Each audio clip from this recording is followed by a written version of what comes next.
जी नमस्कार, स्वागत है दिन मंत्र में सभी का। मेरा नाम है राहुल सिंह और जल्दी आ जाइए, शुरू करें हम क्लास। फटाफट जल्दी आ जाइए। और क्लास भाषा कौशल शुरू कर रखा था बच्चे मैंने, और आज इसे खत्म करूंगा और फिर कुछ कुछ प्रश्न भी करने हैं। थोड़ी सी बात करूंगा आज इस पर। आ जाइए जल्दी जल्दी से आइए।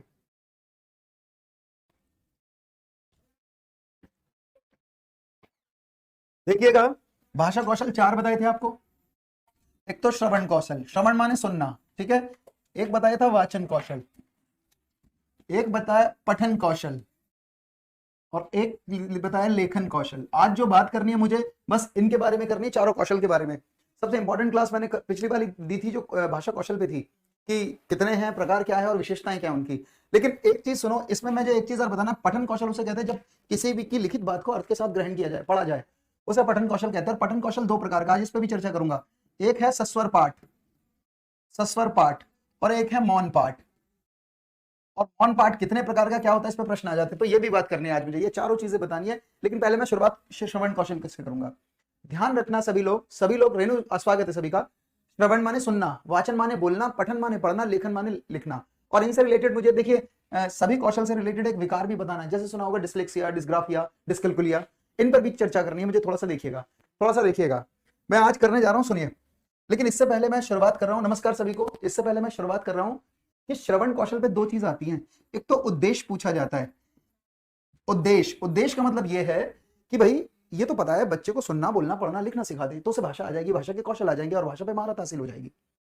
पर अगर मैं टीचर होके, जब मुझे पता है कि सुनने का कौशल देना है, बच्चों को सिखाना है ताकि वो सुनना सीखे, तो हम सुनने का कौशल दे तो रहे हैं बच्चों को, पर बच्चों को इससे क्या क्या फायदा होगा, क्या क्या चीज आ जाएगी। तो सुनने का उद्देश्य क्या है? उद्देश्य है कि हम सुनने का कौशल दें बच्चों को। तो सुनने का उद्देश्य का मतलब है, उद्देश्य का मतलब लाभ ही समझ लीजिए कि बच्चों को क्या क्या लाभ होगा सुनने से, बोलने से, पढ़ने से और लिखने से। और जब हमें यह पता लग जाएगा कि सुनने का ये लाभ है, ये चीजें आ जाती है, इस पर प्रश्न आते हैं, तो हमें एक चीज और बतानी है, विधियां, कि हम ऐसा क्लास में क्या करें, कौन सी विधियों का इस्तेमाल करें कि सुनने का कौशल बढ़ जाए। तो मुझे श्रवण कौशल के उद्देश्य विधियां बतानी है, वाचन कौशल के उद्देश्य विधियां बतानी है, पठन कौशल पे थोड़ा ये चर्चा करूंगा, फिर उद्देश्य विधियां बतानी है, और लेखन कौशल पे भी उद्देश्य और उसकी विधियां। जैसे श्रुतलेख है ना, श्रुतलेख है, सुलेख है, अनुलिपि है, प्रतिलिपि है, ये सुलेख, ये लेखन की विधियां हैं।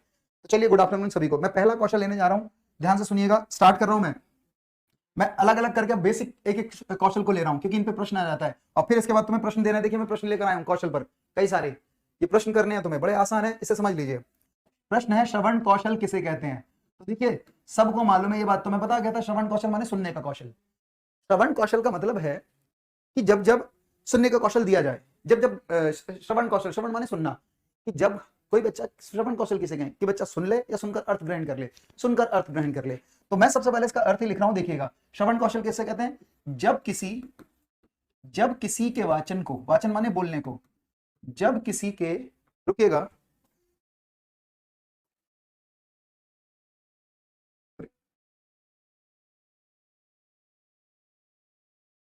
रुकिएगा बेटा,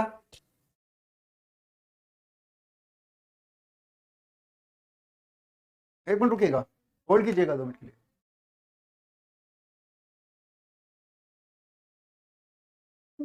चलिए, हाँ, सॉरी सॉरी, गुड आफ्टरनून। ये कुछ बंद हो गया था आपका, इसलिए थोड़ा सा दिक्कत थी। रुकिएगा, चलिए देखिए, यहां देखिएगा।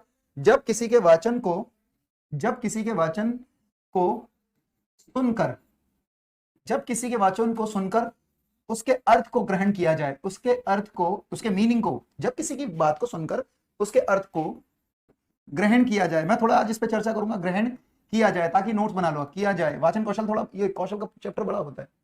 ग्रहण किया जाए तो उसे क्या कहते हैं? सुनने का कौशल। इतनी बात तो ध्यान रखिए।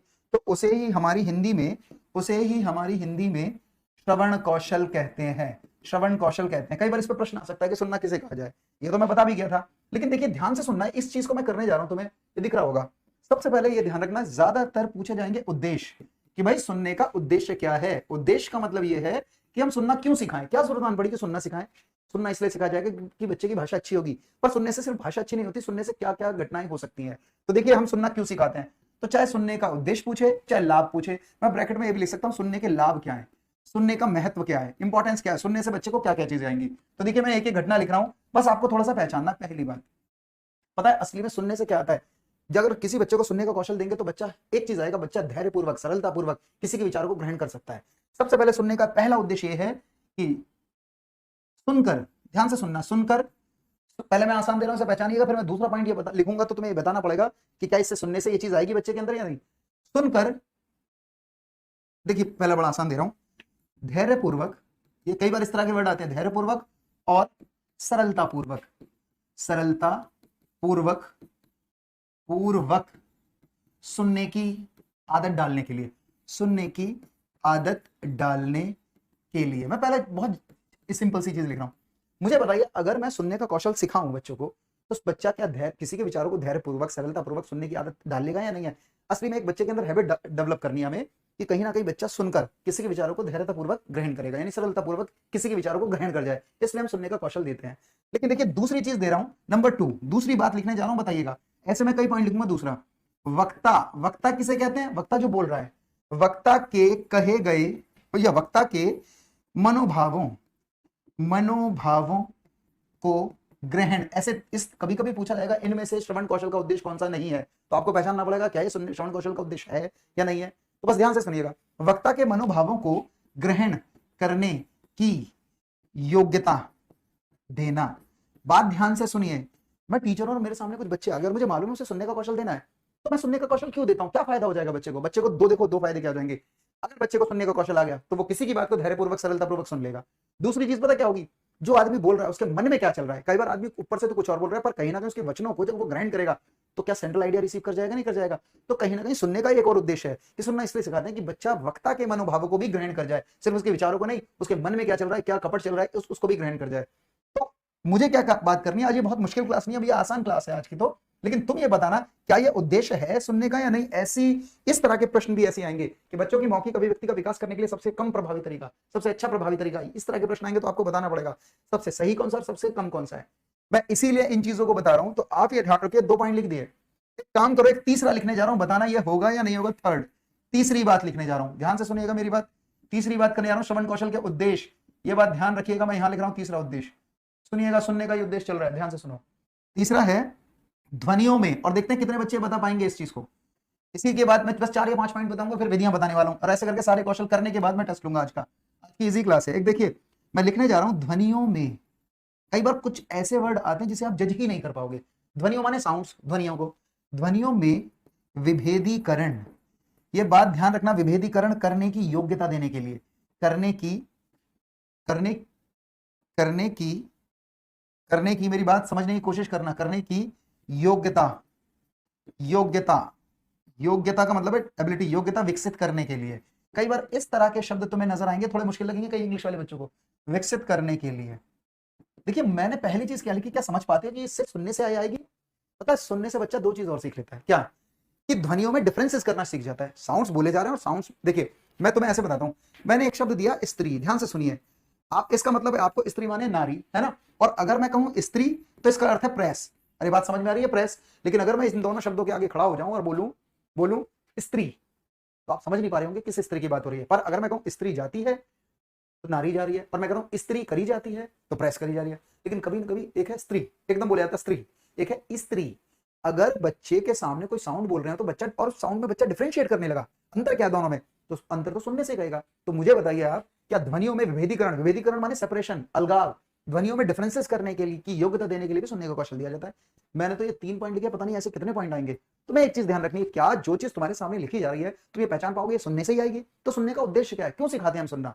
सुनना इसलिए सिखाते हैं कि बच्चा धैर्यपूर्वक किसी की बात को सुनेगा, वक्ता के मनोभावों को समझ जाएगा और ध्वनियों में विभेदीकरण करने लग जाएगा। एक पॉइंट और बताइए, मैं चौथा पॉइंट और बता रहा हूं, जरा ध्यान से सुनिएगा इसकी बात। मैं चौथा पॉइंट अगर लिखूं, शब्द भंडार विकसित कराने के लिए, शब्द भंडार विकसित कराने के लिए, इसे तो आपको देखना ही पड़ेगा, विकसित कराने के लिए, बात समझ में तो आ रही होगी। शब्द भंडार विकसित कराने के लिए, शब्द भंडार का मतलब यह है वर्ड वकैब।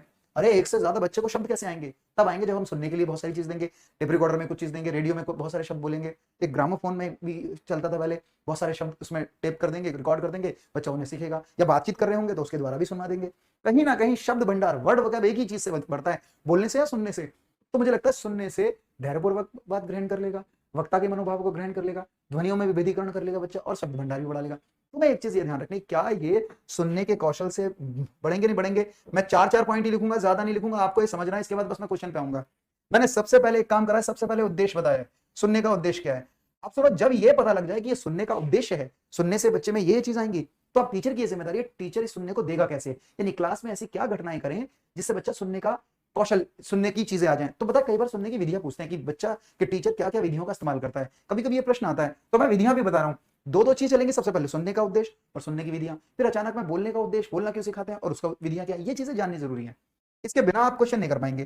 तो मैंने जानबूझ के 4 पॉइंट दिए, 4 ही दूंगा, 4 से समझ लो। कहीं ना कहीं तो मैं ऐसे भी लिख सकता था कि समाज में और जीवन में फैली विभिन्न बातों को, अच्छी बातों को सिखाने के लिए भी सुनने का कौशल दिया जाए। बिल्कुल, समाज में जितनी घटनाएं होती है उसको ग्रहण कर लेगा बच्चा, सुनकर कर लेगा। तो जितनी अच्छी बातें हैं, जितनी भी समृद्ध भाषा है, उसको सुनाने के लिए भी, उसको समझने के लिए भी सुनने का कौशल दिया जाएगा। तो ये सारी चीजें आपको समझनी पड़ेंगी। आप इतने छोटे नहीं रहे कि ये चीजें नहीं आएंगी आपको। एक चीज बची, देखिए जब ये पता लग गया सुनने का उद्देश्य क्या, तो अब बची श्रवण की। श्रवण माने सुनना ही है, श्रवण की विधियां, श्रवण कौशल की विधियां। हो सकता है पूछ ले आपसे, और बहुत मुश्किल नहीं है।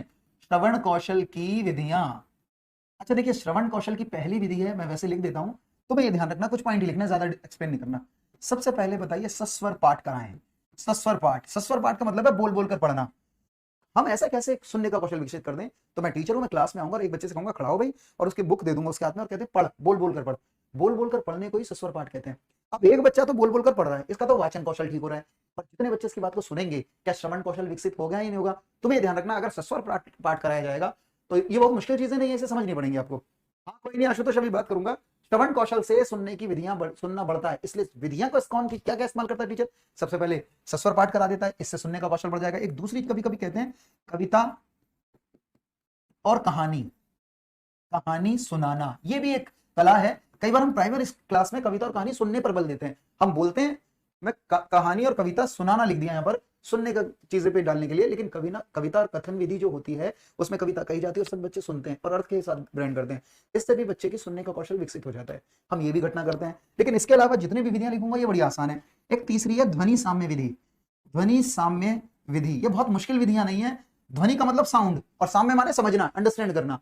ध्वनि साम्य विधि, जितनी भी ध्वनि क्लास में बोली जा रही है उनको समझा जा रहा है तो सुनने से तो होगा। बस आपको एक काम करना है, कभी कभी विधि पूछे तो तुम्हें ये ध्यान रखना, क्या ये सुनने से बढ़ेगा नहीं बढ़ेगा? देखिए सारे कौशल एक दूसरे से जुड़े होते हैं। सस्वर पाठ से पढ़ना भी बढ़ता है और बोलना भी, बोल बोल कर बोला जाता है तो बोलना ही बढ़ रहा है, पर कैसे सुनने के कौशल बढ़ेगा या नहीं बढ़ेगा? बिल्कुल, क्लास का एनवायरमेंट ठीक हो जाएगा सुनने का। तो चाहे किसी भी कौशल पे जा रही हो, पर तुम्हें ध्यान रखना क्या सुनने की विधि बढ़ाएगी नहीं बढ़ाएगी। ऐसी कविता कहानी सुनाना भी होता है। एक ध्वनि को समझना, इसका मतलब है ध्वनि को समझना, बहुत ज्यादा एक्सप्लेन नहीं करना, इसे इन्हीं शब्दों से समझ लो, ये शब्दों में ही अर्थ होता है इसके। एक चौथी विधि और लिखो, ग्रामोफोन विधि। ग्रामोफोन का मेथड क्या है? ग्रामोफोन ऐसा होता है जैसे पुराने समय में देखा होगा, एक भोंपू सा ऐसे करके रिकॉर्ड सा चलता रहता था, उस पर ऐसे करके इस तरह से ऐसे करके कुछ निडल करके रिकॉर्ड चलती रहती थी और यहाँ से आवाज निकलती रहती थी। दरअसल क्या है, कभी कभी ऐसा रिकॉर्ड होता था जिसमें एक शब्द का उच्चारण, एक वर्ड बोलते थे और वही रिपीट होता रहता था, और यहाँ से जब वो वर्ण बाहर निकलते थे यानी साउंड निकलता था तो बच्चा उसको ग्रहण कर लेता था। सीधी बात है, ग्रामोफोन माने ग्रामोफोन सुनने की विधि के लिए इस्तेमाल किया गया। तो कभी आए ग्रामोफोन विधि, या तो ये आ जाए या फिर कभी आ जाए लिंगवाफोन विधि। ये इसी की विधियां होती हैं। लिंगवाफोन विधि बहुत मुश्किल नहीं है। लिंगवाफोन माने फोन माने सुनना ही तो है, ठीक है। और एक पांचवा मैं नाम लिख देता हूं, ये बहुत मुश्किल नहीं है, कई बार आता है, दृश्य श्रव्य साधनों का प्रयोग करें। दृश्य श्रव्य साधनों का प्रयोग, साधनों का प्रयोग ज्यादातर तो यही अच्छा रहता है। दृश्य श्रव्य माने ऑडियो विजुअल, दृश्य श्रव्य का मतलब है श है, ये दृश्य श्रव्य का मतलब है दृश्य श्रव्य, दृश्य माने देखना और सुनने वाली जो टीचिंग एड्स है, ऑडियो विजुअल एड्स है, उनका इस्तेमाल करें। जैसे टीवी में पिक्चर भी दिखेगी और उसकी बात को भी सुना जाएगा।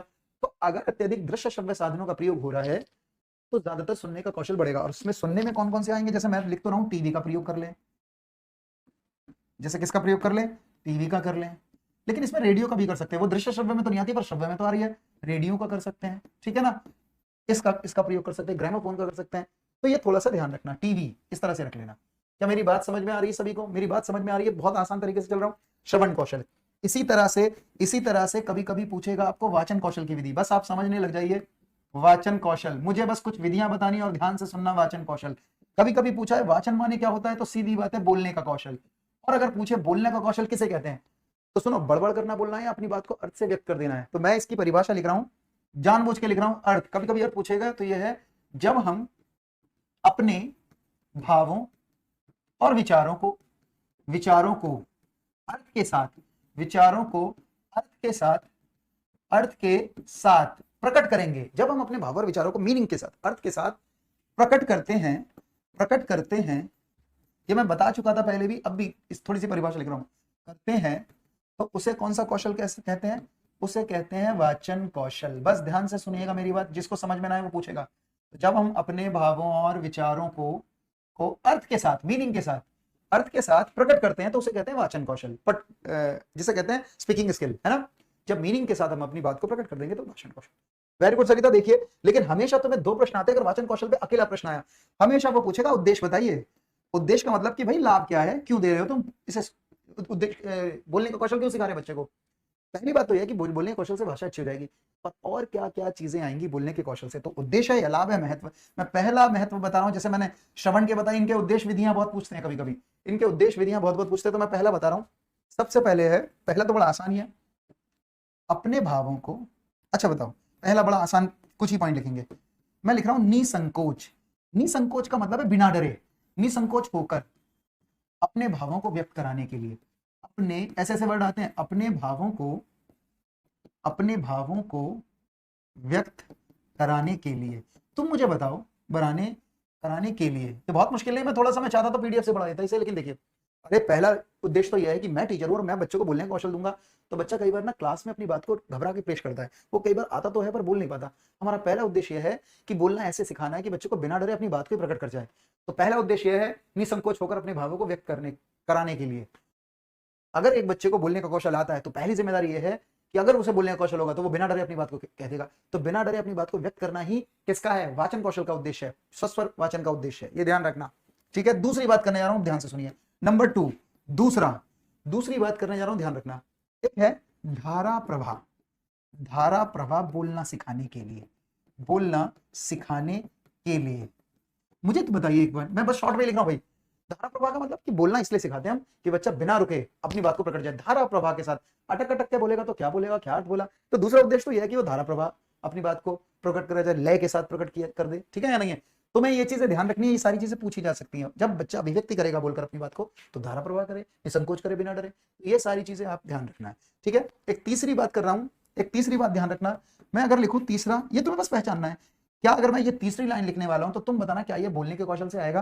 तो मैं लिख रहा हूं परस्पर। परस्पर माने लगातार, एक दूसरे से। परस्पर माने एक दूसरे से, परस्पर वार्तालाप कराने के लिए, परस्पर वार्तालाप कराने के लिए। मुझे सिर्फ इतनी बात बताइए कि अगर बच्चे में बोलने का कौशल होगा तो वो क्या दूसरे लोगों से बातचीत कर लेगा, नहीं कर लेगा। मैंने एक चीज देखी है, सुनने के कौशल किसी को हो और बोलने का कौशल हो तो ज्यादा हावी बोलने वाला होता है, सुनने वाला शांत रहता है, वक्ता अपनी बात कह रहा होगा तब ज्यादा सही है। तो सीधी सीधी बात, एक उद्देश्य और है कि हम इसलिए भी बोलना सिखाते हैं कि बच्चा आपस में बातचीत कर ले और अच्छे ढंग से कर ले। परस्पर वार्तालाप, वार्तालाप माने बातचीत, वार्तालाप माने बातचीत, इस चीज को ध्यान रखना है। समझ में आ रही होगी बात। ये सारी पेडागोजी का हिस्सा है और ये बताना जरूरी था मुझे। 3 पॉइंट है, एक चौथा पॉइंट और बताओ, बताना क्या ये बोलने के कौशल से आएगा या नहीं आएगा। चौथा, शुद्ध उच्चारण। शुद्ध उच्चारण, क्या शुद्ध उच्चारण होने चाहिए बच्चे के। बोलना इसलिए सिखाते हैं कि बच्चा शुद्ध उच्चारण कर ले, पर मैं इसी में बहुत सारी चीज डालूं। शुद्ध उच्चारण, उचित गति, गति भी उचित हो, ऐसे नहीं कि स्पीड से बोलता जाएगा। शुद्ध उच्चारण, उचित गति, वह हाव भाव के साथ। मैं दरअसल ये कहीं से लेकर नहीं आया हूं, मुझे तो ये पता है, मेरे सामने कुछ भी लिखोगे तो मैं बोलने के कौशल से पता लूंगा कि बच्चे में ये चीज होंगी, अगर बोलने का क्षमता है उसमें, तो तुम भी ये पहचानो। शुद्ध उच्चारण कर रहा है बच्चा, उचित गति, हाव भाव के साथ बोलना सिखाने के लिए, के साथ बोलना सिखाने के लिए। असली में बोलने का कौशल पता है हम क्यों देते हैं? सिखाने के लिए। हम इसलिए कहते हैं कि बच्चा शुद्ध उच्चारण, बच्चा उचित गति से अपनी बात प्रकट करेगा, हाव भाव के साथ करेगा और शुद्ध उच्चारण के द्वारा करेगा। अगर शुद्ध उच्चारण नहीं होंगे तो बोलने का कौशल बेकार है। मैंने सिर्फ 4 पॉइंट लिखे, ऐसे न जाने कितने पॉइंट होंगे, ऐसे न जाने कितने पॉइंट होंगे, ठीक है। तो कहीं ना कहीं 4 पॉइंट से ही अंदाजा लगाएं आप कि ये इसके उद्देश्य हैं। मैं ज्यादा देना नहीं चाह रहा हूं क्योंकि मुझे मालूम है इसके प्रश्न जब दूंगा तो आसान से नजर आएंगे तुम्हें। तुम इसे थोड़ा सा ध्यान रखना। ये वाचन का उद्देश्य चल रहा है, 4 कौशल थे, चारों कौशल के बस उद्देश्य होते हैं, उसके बाद मैं इसके विकार पे आ जाऊंगा। अब एक काम करो, जब ये पता ही लग गया तुमको, जब ये पता लग गया कि सुनने के कौशल से ये सारी चीजें आएंगी बच्चे को, बच्चा बिना डरे अपनी बात को प्रकट करेगा, धारा प्रभाव बोल जाएगा, परस्पर बातचीत कर लेगा और शुद्ध उच्चारण कर लेगा, उचित गति से कहेगा अपनी बात को, हाव भाव के साथ कह देगा। ये है सुनने से, ठीक है। तो ये है बोलने से। अब जब हमें पता ही लग गया कि इतनी बात बच्चा सीख जाएगा बोलने से, तो टीचर अब क्या करे कि वो ऐसी कौन सी टेक्निक क्लास में इस्तेमाल करे, कौन सी विधियों का प्रयोग करे कि बच्चे के कौशल बढ़ जाए बोलने वाले। तो अब विधियों पे आ गया मैं, अब मैं विधियां बताऊंगा इसकी। इस तरह से ये चीजें चारों कौशल पे पता होनी चाहिए, आपको अंदाजा होना चाहिए। जब आपको, आप टीचर हैं, आप बच्चों को स्किल देंगे तो आपको पता हो क्या क्या करे, क्लास में करता है टीचर। तो देखिए, कभी कभी पूछा जाएगा उद्देश्य, कभी उद्देश्य तो करा दिया हमने कि क्या उद्देश्य था। अब ये जो है, ये है वाचन कौशल की विधियां कि विधियां का मतलब है कि क्या क्या विधियां इस्तेमाल करते हैं हम। इसके बाद अगली क्लास में व्याकरण शिक्षण चलेगा, व्याकरण क्यों पढ़ाया जाता है, वाचन कौशल की विधियां। तो सुनो, वाचन कौशल की विधियां करने जा रहा हूं, बताना वाचन कौशल की विधियां। पहला मैं लिखने जा रहा हूं नंबर 1। सबसे पहले तो ये लिख लिया सस्वर पाठ। सस्वर पाठ, सस्वर पाठ मैंने इसलिए लिख दिया कि सस्वर पाठ सुनने के लिए भी काम करता है और बोलने के लिए। हम मान लीजिए बच्चों को सस्वर पाठ कराएं, तो बताओ एक बच्चे को कहता हूं खड़ा हो भाई और बोल बोल के पढ़, तो बच्चा बोल बोल के पढ़ रहा है, तो क्या उसके शुद्ध उच्चारण होंगे, क्या वो कहीं ना कहीं अपनी बात को प्रकट करेगा। तो सस्वर पाठ, सस्वर पाठ माने बोल बोल कर पढ़ना। सस्वर पाठ से कहीं ना कहीं, सस्वर पाठ से कहीं ना कहीं बोलने का कौशल जागृत होगा और सुनने का भी, और बच्चों का सुनने का कौशल भी होगा, पर बोलने में रखा जा सकता है। दूसरी है कहानी कथन विधि। कहानी कथन विधि ये भी दोनों में जाती है। कहानी कथन विधि का ये मतलब है कि कहानी कही जाए और बच्चों से कहें आप अपनी कहानी कहो, ठीक है ना। इससे सुनने का कौशल भी विकसित होता है और बोलने का भी विकसित होता है, दोनों ही कौशलों में काम करते हैं, क्योंकि सुनना बोलना एक दूसरे से जुड़ा है। सारे कौशल एक दूसरे से अंत संबंधित होते हैं, अगर एक कौशल को बढ़ाओगे तो दूसरा बढ़ जाएगा।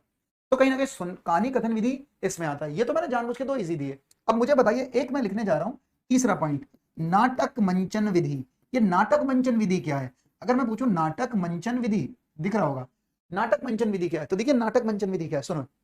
नाटक का मंचन किया जा रहा है, तो बताओ नाटक बोल बोल नाटक बोल बोल कर पढ़ा जाता है या मन मन में पढ़ा जाता है या एक्ट किया जाता है? पता है नाटक हमेशा तभी अच्छा होता है जब एक्ट किया जाए। एक्ट किया जाएगा तो बोलकर किया जाएगा।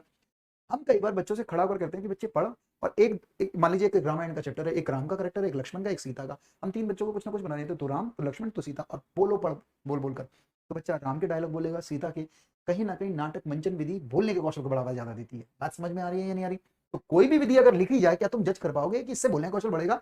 नाटक मंचन विधि में अपनी बात को प्रकट किया जाता है बोलकर, तो ये भी ध्यान रखना ऐसे आएगा। एक चौथी चीज मैं लिख रहा हूं, इसमें मैं जानबूझ के लिख रहा हूं, एक मैं लिख रहा हूं एक पॉइंट और देखिएगा। नाटक मंचन एक है शब्दोच्चारण विधि।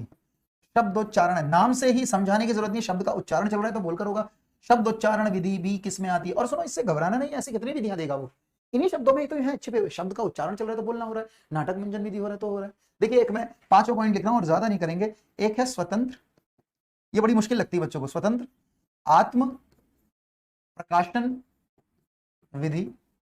सिर्फ इतनी बात बताइए, स्वतंत्र माने फ्री होकर, आत्म माने सेल्फ, प्रकाशन माने पब्लिश, प्रकाशन माने अपनी बात कह देना, पब्लिश विधि। अरे स्वतंत्र होकर खुद की बात प्रकट करे तो बोलने से भी तो कर सकता है, पर ये लेखन में भी जाता है, लिखकर भी हम अपनी बात को प्रकट कर सकते हैं। तो कई बार कोई विधि दो कौशलों का काम करती है, पर कहीं ना कहीं तुम्हें ध्यान रखना है, स्वतंत्र आत्म प्रकाशन विधि का मतलब है स्वतंत्र होकर अपनी बात को कहना। ये बोलने के कौशल को बढ़ावा देती है, चाहे वो लिखकर बताए चाहे वो बोलकर। थोड़ा सा ध्यान रखना। Good afternoon. तो मैंने ये वाचन की विधियां बताई, ये बतानी जरूरी है, ये बतानी जरूरी है। मैंने अभी 2 कौशल कराए बच्चे, समय लगता है। 2 कौशल कराए मैंने, कौन कौन से 2 कौशल मैंने अभी भी कराए? एक तो सुनने का उद्देश्य, सुनने की विधियां, एक बोलने का उद्देश्य, वाचन का उद्देश्य और वाचन की विधियां। अब जा रहा हूं मैं तीसरी पे, एक पठन और एक लेखन करने के बाद टेस्ट पे आ जाऊंगा मैं। एक है पठन कौशल, ये बहुत इंपॉर्टेंट है पठन कौशल, इसे थोड़ा सा समय लूंगा मैं। पठन कौशल, मैं अभी पठन कौशल का अर्थ नहीं बता रहा हूं, कभी कभी पठन कौशल के प्रकार पे प्रश्न आते हैं, तो पहले मैं प्रकार की बात कर दूं, फिर हम उद्देश्य विधि पे पढ़ेंगे। अगर मुझसे आप पूछेंगे पठन कौशल किसे कहते हैं, सबसे पहले मैं अर्थ बता दूं। तो देखिए पठन किसे कहते हैं, जब किसी लिखित सामग्री, जब किसी लिखित सामग्री, ये मुझे लिख के कई बार पढ़ाना पड़ता है आपको। लिखित सामग्री अरे पढ़ेंगे तब, जब कोई लिखी हुई चीज होगी तभी तो पढ़ेंगे उसे। लेकिन तो जब किसी लिखित सामग्री को अर्थ और भाव के साथ, मीनिंग के साथ, अर्थ और भाव के साथ, अर्थ और भाव के साथ ग्रहण किया जाए, रिसीव किया जाए, ग्रहण किया जाए, तो उसे क्या कहा जाएगा? उसे कहा जाएगा पठन कौशल, उसे कहा जाएगा पठन कौशल। इसे ध्यान रखिएगा आप, इसे ध्यान रखिएगा। फिर कई बार ना मुझे उद्देश्य कराने की क्यों पढ़ना सिखाएं और उसकी विधियां क्या है, पर उद्देश्य विधि से पहले एक काम करो, ये एग्जाम में बहुत आया है। कभी कभी आपको पूछेगा कि पठन कौशल कितने प्रकार का होता है, तो पठन कौशल 2 प्रकार का होता है। पठन कौशल कितने प्रकार का? 2 होता है, 2 प्रकार का होता है। एक होता है सस्वर पाठ, ध्यान से सुनो इसे, एक होता है सस्वर पाठ और एक होता है मौन पाठ। एक होता है सस्वर पाठ, एक होता है मौन पाठ। ध्यान रखिएगा इसको। समझ में आ रही है बात नेहा पटेल? वेरी गुड, शाबाश, देखते रहिए आप, ये बताना जरूरी है, बहुत ध्यान से सुनिएगा बस। इंग्लिश में कहते हैं रीडिंग स्किल। मुझे बताइए, अगर रीडिंग स्किल चल रही है तो रीडिंग इंग्लिश स्किल्स, रीडिंग अगर चल रही है क्लास में तो 2 तरीके से रीडिंग करता है बच्चा। एक तो साइलेंट रीडिंग करता है, शांत, एक होता है लाउड रीडिंग। सस्वर पाठ को कहते हैं लाउड रीडिंग, बोल बोल कर पढ़ना, और एक होता है मौन पाठ, मन मन में पढ़ना। अभी टेस्ट लूंगा, पहले ये पढ़ा तो दूं, ये छोड़ दूं, इसे तो देखो, पहले कौशल पे ही तो टेस्ट लूंगा। एक चैप्टर तो खत्म हो गया था कौशल का, भाई अभी ये सारों से देखिए, क्योंकि ये बताना जरूरी। सस्वर पाठ कहते हैं बोल बोल कर पढ़ने को, ये हो सकता है इस पे प्रश्न आ जाए। सस्वर पाठ कहते हैं बोल बोल, इसके बाद ही टेस्ट लूंगा या अगली क्लास में ही होगा टेस्ट, टेस्ट अगली क्लास में हो जाएगा कौशल का, पर पहले समझो बोल बोल कर पढ़ना। जब बच्चा बोल बोल कर पढ़ता है और तेज तेज बोल बोल कर पढ़ता है तो उसे कहते हैं सस्वर पाठ। और मौन पाठ होता है मन मन में पढ़ना, मन मन में पढ़ना, मन ही मन में पढ़ना, यानी साइलेंट में, मन ही मन में पढ़ना, मन ही मन में पढ़ना। मैं ऊपर कर देता हूं इसे, थोड़ा सा देखिएगा, मन ही मन में पढ़ना। एक बात और सुन लीजिए, पता है रीडिंग असली में दो ही एक ही प्रकार की थी, पर रीडिंग दो कैसे बन गई, कैसे ये सस्वर और मौन में बदल गई, तो सुनिए कैसे बदल गई। देखिए अगर कोई बच्चा स्कूल में एंटर करता है तो जब वो फर्स्ट क्लास में आता है तो आवाज बहुत तेज होती है और रीडिंग की स्पीड, गति कम होती है। वो तेज तेज बोल रहा होता है पर धीरे धीरे बढ़ रहा होता है, ठीक है ना, स्पीड कम होती है। फिर जैसे ही वो सेकंड क्लास में आता है तो रीडिंग स्पीड कम होने लगती है और रीडिंग की स्पीड बढ़ने लगती है, पढ़ना तेज होता है सेकंड क्लास में। फिर वो थर्ड में आता है, थर्ड में और कम हो जाती है, ठीक है, और थर्ड में क्या हो जाता है, स्पीड और बढ़ जाती है, पढ़ने की गति बढ़ जाती है पर आवाज कम हो जाती है, फिर बिल्कुल आवाज बंद हो जाती है। और फोर्थ में आते आते तक, हालांकि थर्ड से ही शुरू हो जाता है मौन पाठ, फोर्थ तक आते आते क्या होता है, ये आवाज बंद हो जाती है, बिल्कुल आवाज बंद हो जाती है और बच्चा मन में पढ़ने लगता है। तो रीडिंग एक थी, शुरुआती तौर पर तेज बोल के पढ़ता है, सस्वर पाठ होता है, बाद में वो मौन में बदल जाता है। इस बात को ध्यान रखना है, इस बात को ध्यान रखना है। तो देखिए बोल बोल कर पढ़ने को सस्वर पाठ कहते हैं और मौन पाठ, मन ही मन में पढ़ने को मौन पाठ कहते हैं। पहले एक चीज और सुन लीजिए, कभी कभी इसमें और आ गया एग्जाम में, किसी एग्जाम में इस पे प्रश्न आ गया, अगर पूछा जाए सस्वर पाठ कितने प्रकार का होता है, तो सस्वर पाठ दो प्रकार का होता है। सुनिए ये भी पूछेगा आपसे, सस्वर माने बोल बोल कर पढ़ना। एक को कहते हैं व्यक्तिगत पाठ, व्यक्तिगत पाठ, ध्यान से सुनिएगा, व्यक्तिगत पाठ। और एक होता है सामूहिक पाठ, सामूहिक पाठ, ध्यान से सुनिएगा मेरी बात। एक होता है व्यक्तिगत पाठ, एक होता है सामूहिक पाठ। व्यक्तिगत पाठ किसे कहते हैं, इंडिविजुअल रीडिंग, पर इंडिविजुअल रीडिंग बोल बोल कर होगी। एक बच्चा बोल रहा होता है तो जब अकेला अकेला बच्चा पढ़ेगा, एक के द्वारा पढ़ेगा, जब एक ही के द्वारा, जब एक व्यक्ति के द्वारा, एक के द्वारा कोई रीडिंग चलेगी बोल बोल कर, तो वो होता है व्यक्तिगत पाठ। और सामूहिक माने कि जैसे कई बार बच्चे कहते हैं 2 एकम 2, तो सारे बच्चे बोलते हैं 2 एकम 2, ग्रुप के साथ रीडिंग चल रही है, तो ये सामूहिक। लेकिन छोटी सी बात सुनने जाओ, जब व्यक्तिगत पाठ होता है ना कक्षा के अंदर, तो दो लोग व्यक्तिगत पाठ करते हैं, मैं यहां एरो डाल रहा हूं, दो लोग, एक तो करता है शिक्षक, क्या शिक्षक रीडिंग करता है, और एक करता है छात्र। सीधी बात है, ध्यान से सुनिएगा मेरी बात, मेरी बात ध्यान से सुनिएगा, ये बताना जरूरी है, मेरी बात ध्यान से सुनिएगा। मैंने लिखा है एक शिक्षक और लिखा है छात्र, सुनिएगा।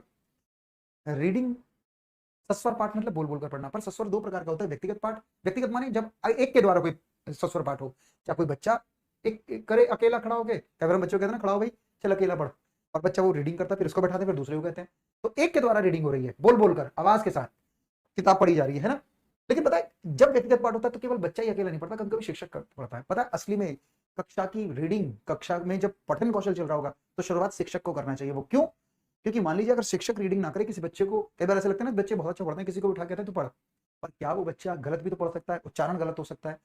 इसलिए पहले, सबसे पहले किसी भी कविता को अगर पढ़ाना है तो पहले शिक्षक उस पाठ को पढ़ेगा।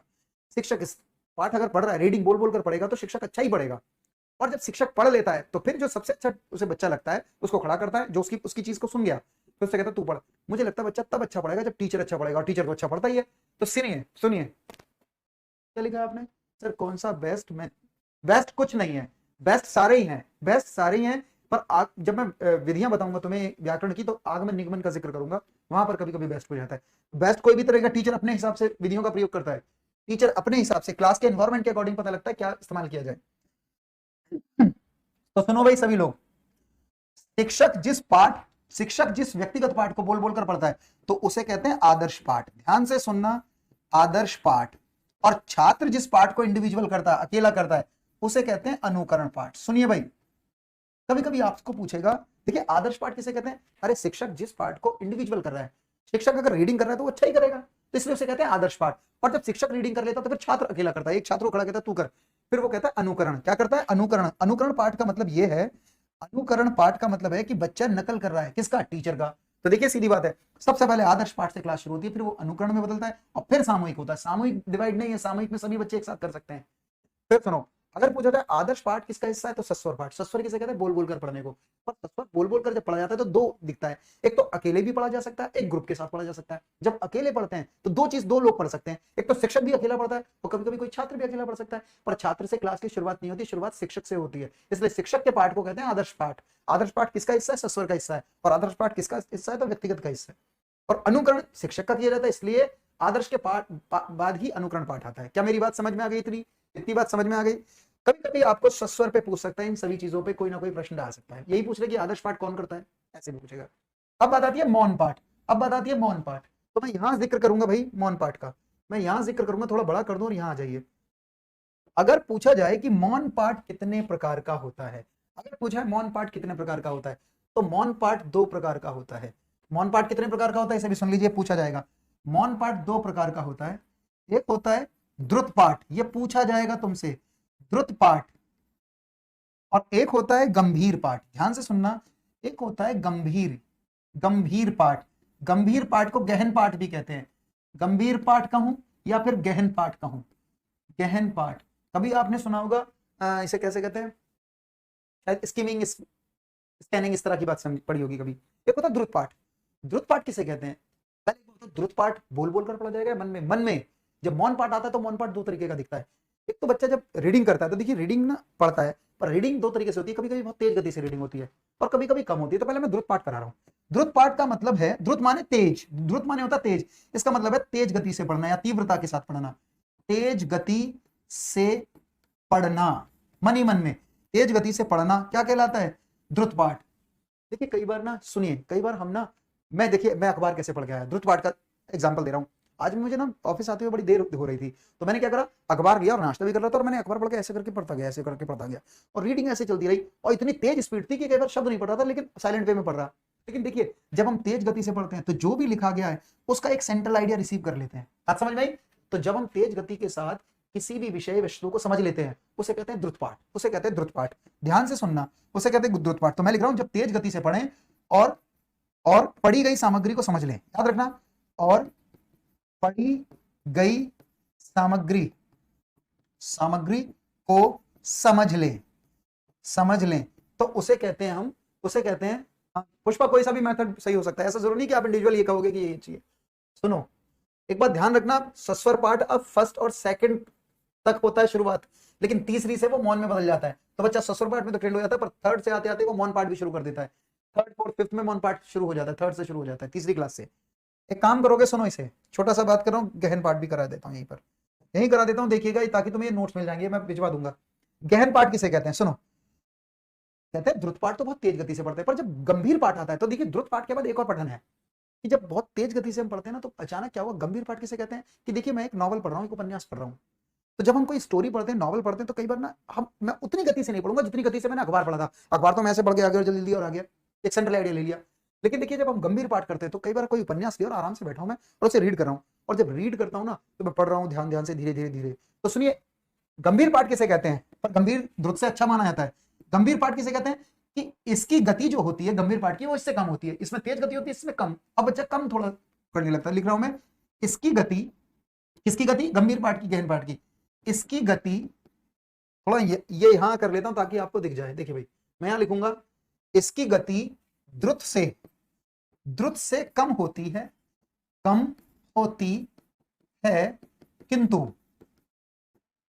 अब देखिए मैं तुम्हें एक बात बताऊं, इसकी स्पीड, जब मैं कोई नॉवल पढ़ रहा हूं तो मैं बहुत धीरे धीरे पढ़ता हूं, बहुत धीरे धीरे। अब मान लीजिए मैं इस लाइन पे आया और मुझे समझ नहीं आ रही, तो मैं इसे 1 बार पढ़ूंगा, 2 बार पढ़ूंगा, 3 बार पढ़ूंगा, 4 बार, यानी वापस उसे लौटूंगा। तो देखिए जब मैं किसी की बात को, राइटर, मान लीजिए राइटर ने कुछ लिखा है और मैं इसकी बात को बहुत धीरे धीरे पढ़ रहा हूँ, पढ़ने के बाद इस लाइन को मैंने 2-3 बार पढ़ा, और मान लीजिए ये लाइन ऐसी लग रही है जैसे समाज के लिए खराब लिखी है उसने, पर 6-7 बार पढ़ने के बाद मुझे सही पता लगेगा सही लिख रहा है, ऐसे ही लिखना चाहिए समाज को। कहीं ना कहीं कई बार हम इसकी गति इससे कम मानी जाती है, पर पूरी विषय की केंद्रीयता के साथ पढ़ते हैं, इसे पूरे सेंट्रल आइडिया के साथ। तो मैं लिखने आ रहा हूं, इसकी गति द्रुत से कम होती है, किंतु दूसरे पेन का इस्तेमाल करूंगा, किंतु केंद्रीयता, विषय की केंद्रीयता सेंट्रल आइडिया के साथ, ठीक है, विषय की केंद्रीयता माने सेंट्रल आइडिया, केंद्रीयता तथा सूक्ष्मता बिल्कुल बारीक डीप नॉलेज लेनी पड़ती है, सूक्ष्मता।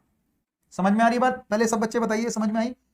सूक्ष्मता के साथ पढ़ा जाता है, पढ़ा जाता है। ध्यान से सुनिए, दोनों को बता रहा हूं, द्रुत पाठ भी मौन पाठ का हिस्सा है, मन मन में पढ़ा जाता है, और गंभीर पाठ भी। पर द्रुत पाठ की स्पीड बहुत तेज होती है और एक एक सेंट्रल आइडिया से ले लेते हैं कि भाई सारी चीज का ये निचोड़। लेकिन गंभीर पाठ क्या होता है? गंभीर पाठ में इसकी गति द्रुत से कम तो होती है, पर इसमें पूरी गहनता, पूरी सूक्ष्मता, पूरी सेंट्रल विषय की केंद्रता के भाव के साथ पढ़ा जाता है। ठीक है ना? जब हम किसी बड़े लक्ष्य की तैयारी करते हैं और डीप नॉलेज लेने की कोशिश करते हैं तो हम गंभीर पाठ करते हैं। और जब कभी हम कोई सामग्री दे रखी है, उसका एक सेंट्रल आइडिया लेना है, सिर्फ रिसीव करना बहुत तेज गति से, इसका सिर्फ उद्देश्य यह है कि इसे कम समय में हम जल्दी कर लेते हैं। पठन माने पढ़ना है और वाचन माने असली में पढ़ने। कई लोग पढ़ने में ही कहते हैं, पर वाचन का मतलब अगर है तो वाचन को रेनू तुम बोलना मानो, वाचन कौशल, बात पढ़कर बोली जा रही है, ये मानकर चलना है। हालांकि पठन और वाचन कई लोग एक में रखते हैं और होता भी यही, कई बार पठन को वाचन भी कह देते हैं कई लोग, ठीक है ना? पर मुझे लगता है वाचन कौशल सीटेट में आ चुका, तो इसे बोलने के कौशल में रखें आप। तो मैंने ये यहाँ थोड़ा सा छोटा छोटा हो गया है, देख लीजिए, ये मैं आपको पीडीएफ के तौर पर दूंगा, इसलिए मैंने एक साथ लिखा है। तो पठन कौशल यहाँ मैंने कर दिया है, ध्यान से सुनिए। क्लियर हो गई बात? फिर सुन लीजिए, पठन कौशल दो प्रकार का, सस्वर पाठ, मौन पाठ। सस्वर पाठ दो प्रकार का होता है। सस्वर कहते हैं बोल बोलकर पढ़ने को, व्यक्तिगत पाठ और सामूहिक पाठ। व्यक्तिगत पाठ शिक्षक करता है और छात्र भी करता है, पर छात्र शिक्षक जिस पाठ को करता है वो आदर्श पाठ होता है, और छात्र जिसे करता है वो अनुकरण पाठ। एक द्रुत पाठ और एक गंभीर पाठ है, ये दोनों चीजें ध्यान रखना। जब पठन कौशल के आप प्रकार पढ़ लो, पहले समय देख लें आपका समय, क्योंकि और की भी क्लास होती है, अभी तो है समय, अभी तो है। सुनिए, तो एक चीज सुनिए, अभी मैंने सिर्फ ये बात बताई कि पठन कौशल के प्रकार। एक पठन कौशल का उद्देश्य भी देख लो, पठन कौशल ही चल रहा है, और पठन कौशल क्यों दे, क्या फायदा हो जाएगा, तो दो तीन उद्देश्य और उसकी विधियां बता दो, फिर लेखन की बता रहा हूं। पठन कौशल का उद्देश्य क्या है, क्यों दिया जाए पठन कौशल? तो देखिए, पठन कौशल किस लिए दिया जाता है, ध्यान से सुनिए। लिपि, पहला लिख रहा हूं मैं, लिपि से परिचय। लिपि की जगह मैं और आसान कर देता हूं, चलिए, वर्णों और अक्षरों की पहचान कराना, बड़ा आसान कर देता हूं। अक्षरों की पहचान कराने के लिए पठन कौशल दिया था, पहचान कराने के लिए। मुझसे पूछा जा रहा है कि क्या पठन कौशल का उद्देश्य क्या है, क्यों पढ़ना सिखाते हो? पता क्यों सिखाते हैं? पढ़ने से एक चीज आ जाएगी, बच्चा वर्ण और अक्षर की पहचान कर लेगा। वो कैसे? जैसे मैं तुम्हारे सामने लिखूं, बताइए क्या लिखा है, तुम कहोगे कमल, और तुम इसे पढ़ रहे हो कमल, पर बताइए ये क्या लिखा है, क। क्या वर्णों की पहचान कर रहे हो? क म ल कैसे लिखा जाता है? वर्णों की पहचान कराने के लिए क्या रीडिंग स्किल दिया जाता है? रीडिंग अगर है तो तुम वर्णों की पहचान कर जाओगे। तो तुम्हें कभी कभी ऐसी चीज आएंगी, कई बार लोग इसे लेखन में लिख जाते हैं, पर लेखन से पहले तो पठन ही कौशल आएगा। तो तुम्हें इतना ध्यान रखना है, जो चीज मैं लिख रहा हूं क्या बच्चे में ये पढ़ने से आएगी या नहीं। मुझे ऐसा लगता है पढ़ने से ना बच्चा वर्णों की और अक्षरों की पहचान कर लेता है, ये है, चंद्रबिंदु क्या है या नहीं है। तो कहीं ना कहीं एक चीज ध्यान रखना, ठीक है? हाँ, अलग ही रखना पठन वाचन को सी टेट के तौर पे, ठीक है? बात समझ में आ रही सभी को? दूसरा पॉइंट लिखने जा रहा हूं, बताइएगा। दूसरा पॉइंट लिखने जा रहा हूं, बताइएगा। एक लिख रहा हूं, नंबर 2, तीव्र गति के साथ पठन कराने के लिए क्या अभी मैंने द्रुत की बात करी थी, और द्रुत पठन में ही आता है, तो तीव्र गति से पढ़ना। एक चीज देखी जाती है, बच्चा पढ़ तो रहा है, पर हमारी एक लक्ष्य होता है कि बच्चा बहुत जल्दी से ही सारी चीजों को समझ ले। तो कहीं ना कहीं एक उद्देश्य होता है कि तीव्र गति के साथ बच्चा पढ़ने लग जाए, इसलिए भी हम क्या करते हैं, पठन कौशल देते हैं। एक मैं तीसरा पॉइंट लिखने जा रहा हूं, बताइएगा। थर्ड पॉइंट, क्या पढ़ने से आएगा, बताइएगा। लेखक के, मैं जानबूझ के लिख रहा हूं ये, लेखक के मनोभावों मनोभावों का मतलब है मन के भाव। लेखक के अरे पढ़ा कैसे जाएगा जब किसी की लिखित बातों को पढ़ोगे तुम? तो लेखक के, हाँ ध्यान के साथ पढ़ना, बिल्कुल। लेखक के मनोभावों को समझने में निपुण बनाने के लिए, अगर एक बच्चे को निपुण बनाने के लिए, अरे भाई सीधी सीधी बात है, जो लिखी हुई बात है किसी लेखक ने लिखी और हम पढ़ रहे हैं, पर क्या लेखक क्या लिखना चाह रहा है, उसका सेंट्रल आइडिया क्या है, उसको भी रिसीव भी तो करना है बच्चा। सिर्फ पढ़ने को तो कहते हैं, लेखक ने जो लिखा उसका इसकी सारी केंद्रता को भी समझ ले। तो सीधी बात है, लेखक के मन में क्या चल रहा है उसको भी समझने के लिए हमें पठन कौशल ही देना पड़ता है। पढ़ने का मतलब पढ़ना नहीं है, लेखक ने जो भाव लिखे हैं उसको भी समझेगा। तो कहीं ना कहीं ये भी लेखन कौशल से पठन से आएगा, बिल्कुल आएगा। लेखक के मनोभावों को पढ़कर ही तो समझा जाएगा। और चौथी चीज बताओ मुझे, नंबर 4, इसको भी बताओ, इसको बताना आप, देखते हैं कौन बताएगा। दृश्य इंद्रियों को क्रियाशील कराने के लिए, कभी कभी बड़ी मुश्किल सी चीज आ जाएंगी, आप पहचान ही नहीं पाओगे कि पढ़ने से बढ़ेगी नहीं बढ़ेगी। दृश्य इंद्रियों को क्रियाशील कराने के लिए मैंने जानबूझ के पॉइंट्स इस तरह के लिखे, थोड़े टिपिकल से, ताकि आप इसे समझो। देखिए आसान लिखता ना मैं तो 2 मिनट में कर लेते, लेकिन इसे बताइए दृश्य इंद्रियों को क्रियाशील कराने के लिए। जब हम कुछ पढ़ते हैं ना, बोर्ड पर ही पढ़ रहा हूं मैं, तो मैं कई बार ना आंखों से बहुत ज्यादा देखूंगा उसे, मेरी दृश्य इंद्रियां हैं ये आंखें, और जब मैं देखूंगा ना तो कई बार जो लिखा होगा उसको मैं समझ रहा हूँ, ध्यान से सुनिए, समझूंगा। लेकिन टिपिकल सी बात है, पर मैं उसने कहा कि ऐसा ही लिख रहा है, ऐसा ही लिखना चाहिए। कहीं ना कहीं एक काम करेंगे, कहीं ना कहीं एक काम करेंगे बच्चे, ये ध्यान रखना कि अगर कुछ लिखा जा रहा है तो बताओ पढ़ने से मेरी विजुअल पावर जो है, विजुअल पावर जो है, जो दृश्य इंद्रिया है वो एक्टिव होंगी नहीं होंगी? पढ़ने से हम बहुत जल्दी अर्थ निकाल लेते हैं, पढ़ने से हमारी दृश्य इंद्रिया जब काम करती हैं तो कहीं ना कहीं बहुत सारी चीजें सीख लेते हैं, उसका अर्थ भी सीख लेंगे। तो मुझे लगता है दृश्य इंद्रियों को, अपनी आई साइट को क्रियाशील एक्टिव बनाने के लिए बोलने का कौशल दूं या पढ़ने का? पढ़कर ही तो आंखें एक्टिव होंगी। तो तुम्हें अंदाजा रखना है, दृश्य इंद्रियों को क्रियाशील करना है, एक्टिव करना है, सक्रिय बनाना है, तो क्या होगा? पठन कौशल का उद्देश्य है। ये कुछ चीजें ध्यान रखनी पड़ती है। मैं 4 ही उद्देश्य दे रहा हूं, ज्यादा नहीं कर रहा हूं, बाकी प्रश्न से करेंगे हम, है ना। अब जब पढ़ने से पता ही लग गया कि अरे पढ़ने का कौशल से बच्चा वर्ण समझ लेगा, तीव्र गति से पढ़ लेगा, लेखक के मनोभावों को सीख लेगा और दृश्य इंद्रिय भी क्रियाशील हो जाएंगी उसकी, तो फिर विधियां कौन सी है पढ़ने की? विधियां कौन सी है पढ़ने की? तो मैं जिक्र करने जा रहा हूं, बताइए पढ़ने की विधियां, समझने की कोशिश कीजिए बस, और कुछ नहीं पेडागोजी। कभी कभी आपको विधियां पूछेगा, पर विधियां तो वो पूछेगा पठन की। पठन की विधियां बताइए भाई, पठन की विधियां। तो देखिए पठन की विधियां क्या है, ध्यान से सुनिए। पढ़ने की विधियां क्या है? सिर्फ पढ़ने की विधियां। तो पढ़ने की विधियां पहली है नंबर 1, सबसे पहले है, चलिए बताइए, मैं जानबूझ के लिख रहा हूं, चित्र वर्णन विधि। आप पहचान भी नहीं पाएंगे इसे, चित्र वर्णन विधि। मैं अपने आप ही लिख दिया, कई बार ऐसा लगता है ये क्या लिख रहे हो? तो देखिए एक चित्र बना हुआ है, मान लीजिए कुछ बना दिया मैंने ऐसे करके, मान लीजिए कुछ भी, कोई चित्र बनाया, जैसे परी का बनाए, किसी का बनाए, और मैंने अगर कोई चित्र बनाया और बच्चा इस चित्र को देखकर वर्णन कर दे, तो बोल तो रहा है वो, पर बताओ अंडरस्टैंड ही तो करा, पहले पढ़ी तो रहा इसे। चित्र वर्णन विधि का मतलब चाहे वो कुछ लेख में लिखवा दे, चाहे वो कोई चित्र बना दे, बच्चा इसे देखकर अपनी बात को प्रकट कर रहा है, तो पढ़कर ही तो करेगा, नहीं करेगा? तो क्या चित्र वर्णन विधि पठन कौशल को बढ़ावा देती है, नहीं देती? चित्र का मतलब है, कई बार हम छोटे छोटे बच्चों को कैसे पढ़ाते हैं, गोल गोल अंडा, बाबा जी का डंडा, कुत्ते की पूंछ, रावण की मूंछ, चित्र सा बनाया उसके लिए, पर अंडरस्टैंड तो कर गया वो, अंडरस्टैंड तो कर गया। तो चित्र वर्णन विधि भी लिखी है, तो क्या आप जज कर पाओगे रीडिंग स्किल को एक्टिव करेगी, नहीं करेगी? ये तुम्हें हमेशा ध्यान रखना, जरूरी नहीं विधियां बहुत अच्छे से ही आए, ये तो तुम्हें देखना है। चलिए एक बार बताइए, ये हो सकता है देखो और कहो विधि, देखो और कहो विधि, क्या ये पठन कौशल को बढ़ावा देंगी? इस विधियों में ऐसा नहीं कि कई लोग इसे बहुत ज्यादा चीजें लिखवाते हैं, ये होता है, ये होता है, जरूरत ही नहीं है। अरे देखकर कहना है, और देखकर कहा जाएगा कहां? जब पढ़ा जाएगा फिर बोला जाएगा। अगर देखो और कहो विधि होगा तो भी तो पठन कौशल में आएगा, नहीं आएगा? इस चीज को ध्यान रखना है। एक है तीसरा, अर्थबोध विधि। अर्थबोध विधि का मतलब है कोई चीज लिखी गई है, उसका अर्थ अंडरस्टैंड किया जा रहा है। अर्थबोध विधि अगर चलेगी तो अर्थ को समझा जाएगा, और समझा दो तरीके से जाता है, सुनकर और पढ़कर। अर्थबोध विधि भी पठन कौशल को बढ़ावा देती है, इन चीजों को ध्यान रखोगे। बाकी देखिए एक काम करूं, कभी आए आदर्श विधि, तो ये पठन में लगाना, वो क्यों? क्योंकि आदर्श पठन का हिस्सा है। कभी आए अनुकरण विधि, तो वो भी मानी जाती है, अनुकरण पाठ भी तो होता है, नहीं होता है? तो जब भी इस तरह का नाम आए, आदर्श विधि, अनुकरण विधि, ठीक है ना, व्यक्तिगत विधि, तो ये पठन में ही मानी जाती है। इसे और ज्यादा आप नहीं करेंगे, इस चीज को थोड़ा ध्यान रखना। क्या मेरी बात समझ में आ रही? सब ऐसे करो, एक बार थंबनेल करके करो। अगर देखिए बच्चे, बहुत मुश्किल चीजें नहीं थी जो मैं पहले करा गया कौशल पे, वो पहली वाली वीडियो जरूर देख लेना। बाकी तो मुझे ये बताना विधियां कौन सी है, थोड़ा सा जिक्र करना था इसमें। एक लेखन को खत्म करके वाइंड अप कर रहा हूं, और उसके बाद एक दो अगर टाइम बचेगा तो टेस्ट भी करूंगा मैं। लेखन को देखो, लेखन कौशल हो सकता है पूछा जाए, लेखन कौशल पूछ लिया जाता है। सबसे पहले लेखन कौशल किसे कहेंगे? तो सुनो सुनो, जब हम माने हम मनुष्य, जब हम अपने भावों और विचारों को जब हम अपने भाव और विचारों को कैसे पेश करेंगे? लिखकर, सीधी बात है।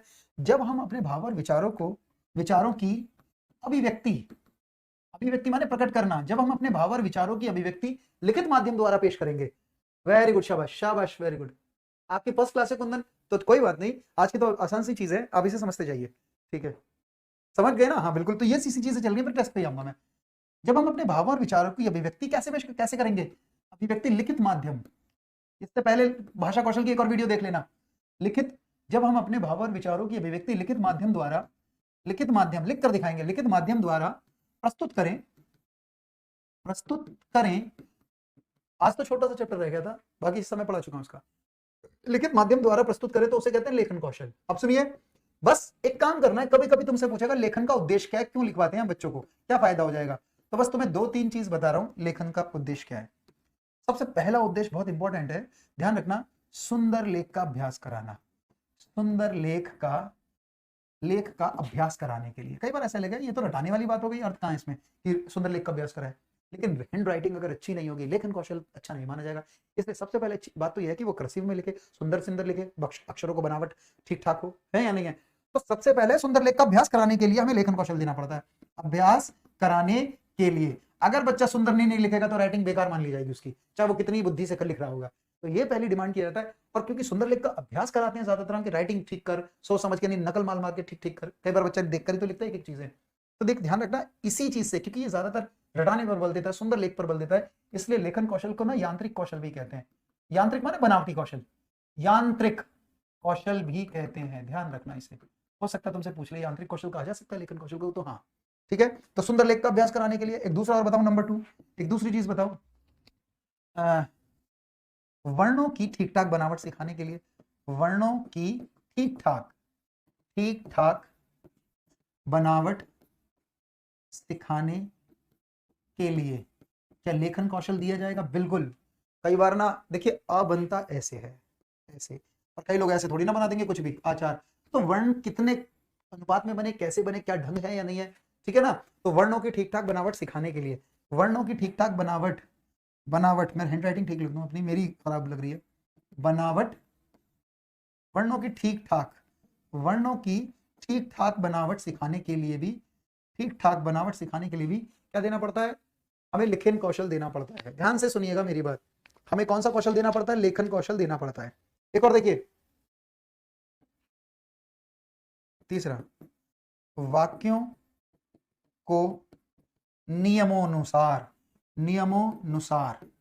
व्यक्त कराने के लिए, यानी वाक्यों को, भाषा को नियमबद्ध तरीके से पेश करने के लिए, व्याकरण सम्मत पेश करने के लिए भी हमें लेखन कौशल की जरूरत पड़ती है। बात ध्यान से सुनिएगा मेरी, हम दो तरीके से अपनी बात प्रकट करते हैं, एक तो बोलकर और एक लिखकर। देखिए जब हम बोलकर प्रकट करते हैं, तो हम बहुत सारे शब्दों का इस्तेमाल कर लेते हैं, कभी कभी गलत शब्द का इस्तेमाल कर लेते हैं जिस पर इतना ध्यान नहीं दिया जाता। पर लेखन कौशल में अगर किसी गलत शब्द का इस्तेमाल करें या नियम गलत लगा दें तो लेखन में चेक हो जाता है कि ये गलत बोल। भाई लेखन में अगर हम कुछ लिख के दिखाएंगे, यहाँ से देखिए बोल रहा हूँ बात, तो मैंने मान लीजिए बोली और यहाँ गलत बात बोल दी, और बोलते बोलते अगर मुझसे बाद में तुम चेक कराओगे तो बोलने वाली बात ना धूमिल हो जाती है।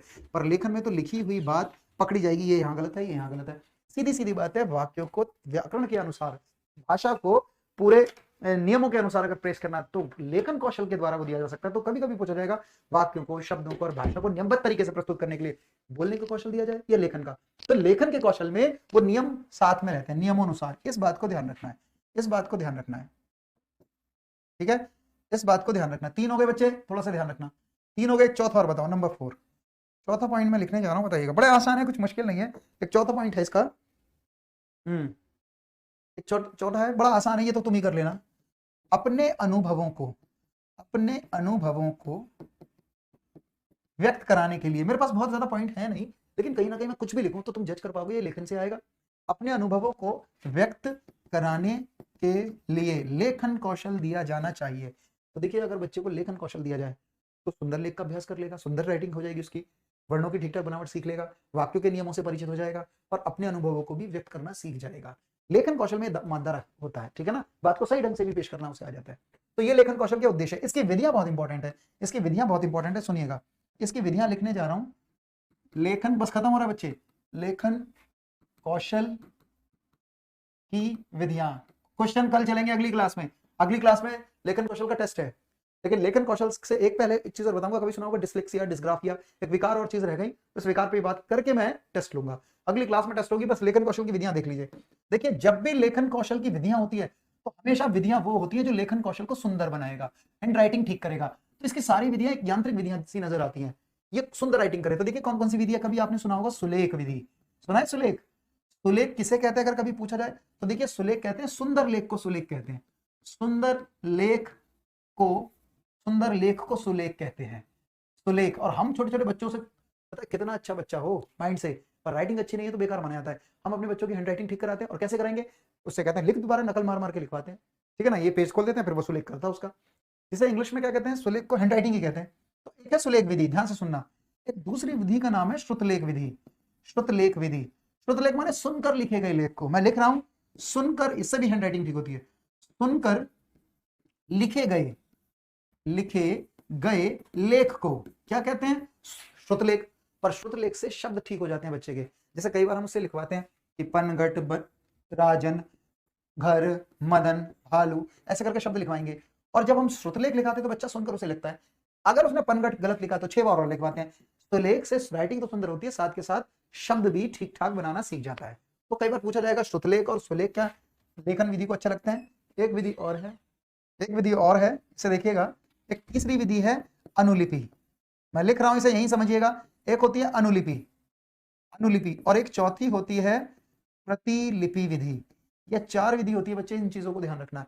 असली में सुलेख 2 प्रकार का होता है, एक अनुलिपि और एक प्रतिलिपि। अनुलिपि किसे कहते हैं, मैं इसे कई बार ऐसे लिखता हूं, इसे इंग्लिश में लिख लेना डॉट मेथड, हालांकि ये नाम नहीं है, मैं अपनी तरफ से लिखता हूं। डॉट मेथड कैसा होता है, मेथड, मेथड, डॉट मेथड क्या है ऐसे लिख लेना। डॉट मेथड क्या है, देखिए कभी तुमने कर्सिव राइटिंग सुनी होगी, और हम बच्चा ये ना फर्स्ट और सेकंड क्लास में आती है, इसे समझना, और ये जो होती है थर्ड फोर्थ फिफ्थ में इस्तेमाल करते हैं हम। और ये सुलेख के 2 पार्ट हैं। सीधी बात है, अनुलिपि में ना कई बार बच्चे को देखिए आ लिखवाना है ऐसे करके, तो हम ना डॉट डॉट करके ऐसे लिख देते हैं, ऐसे ऐसे ऐसे ऐसे, और ऐसे ऐसे ऐसे। मैं ठीक से लिखता हूँ तुम्हें समझ जाए, जैसे देखिए ऐसे ऐसे ऐसे ऐसे ऐसे ऐसे ऐसे ऐसे ऐसे ऐसे डॉट डॉट करता हूँ, और ऐसे और ऐसे। बच्चा क्या करता है, इस पर ऐसे करके घुमाता है, ऐसे करता है, ऐसे करता है, और आ सीख जाता है। फिर हम सिर्फ इतना ही छोड़ देते हैं, फिर इतना ही, और फिर बच्चा बनाने लगता है। इसे कहते हैं डॉट मेथड। इससे बच्चा अक्षर की बनावट सीख लेता है। अनुलिपि डॉट मेथड को कहते हैं, और इससे शब्दों और अक्षरों की बनावट सीखता है, शब्दों और अक्षरों की बनावट सीखता है। मेरी बात ध्यान से सुनना, अक्षरों की बनावट सीखता है, और बच्चे के ना शब्द शब्द ठीक हो जाते हैं, बनावट आ जाती है। और प्रतिलिपि किसे कहते हैं, प्रतिलिपि का मतलब है photocopy method, photo, PHOTO, photocopy किसे कहते हैं, मैंने जानबूझ के इंग्लिश में लिख रहा हूं ताकि तुम समझ लो इसे। फोटोकॉपी, फोटोकॉपी का मतलब पता है, ऐसे समझ लीजिए कि कई बार ना बच्चे के सामने एक पेज खोल देते हैं और कहते हैं चल लिख, और लिखेगा तो मान लीजिए देखिए ए उसने ऐसे बनाया, ऐसे बनाना सीखा इन वर्ण उच्चारणों से, है ना। और वैसे कई बार बच्चे लोग ऐसे भी बना देते हैं, तो ऐसे नहीं, जैसा प्रिंट किया हो वैसे ही, यानी जैसा जैसा लिखा है बच्चा हूबहू उसकी वैसे ही नकल करे। इससे बच्चा बिल्कुल ऐसा लगता है जैसे कर्सिव राइटिंग में बिल्कुल टाइप किया हो गया हो। सीधी बात है, प्रतिलिपि का मतलब है बच्चे के सामने जब वर्णों की बनावट से आ जाती है, अनुलिपियों से वर्ण कैसे बनाए जाते हैं, उसके बाद वो उन्हीं वर्णों के द्वारा पूरा लेख लिख लेता है, और ये बिल्कुल ऐसा छाप देता है जैसे प्रिंट किया हुआ है। इससे बच्चे की राइटिंग बहुत अच्छी हो जाती है। तो ध्यान रखना, सुलेख विधि, सुलेख के 2 पार्ट है, अनुलिपि और प्रतिलिपि। पहले अनुलिपि शुरू होती है सुलेख में, क्योंकि देख के ही लिख रहा है बच्चा, और फिर प्रतिलिपि करने लगता है। और एक है श्रुतलेख, श्रुतलेख माने सुनकर लिखे गए लेख को। तो मैंने आज लेखन की भी विधियां करा दी, यानी लेखन कौशल खत्म कर दिया। एक चीज रह गई बस कौशल के अंदर, विकार, जो मैं अगली क्लास में लेकर उसके टेस्ट करूंगा। अगली बार आपका टेस्ट है लेखन कौशल का, लेखन का नहीं, पूरे कौशल का। और उसके बाद फिर व्याकरण शिक्षण चलेगा, फिर मूल्यांकन पे आ जाएंगे। समझ में आई बात? कोई नहीं, लेट हो गई, आज की क्लास यहीं तक थी। कल के लिए मिलेंगे, बताना ना कैसी लगी क्लास, अच्छी लगी, पर थोड़ा सा थ्रू आउट पढ़ लेना इसे। ये PDF मैं भेज दूंगा, और साथ में एक और PDF भेजूंगा, ठीक है ना। चलिएगा, शुक्रिया सभी का, बहुत बहुत धन्यवाद। चलिए, नमस्कार।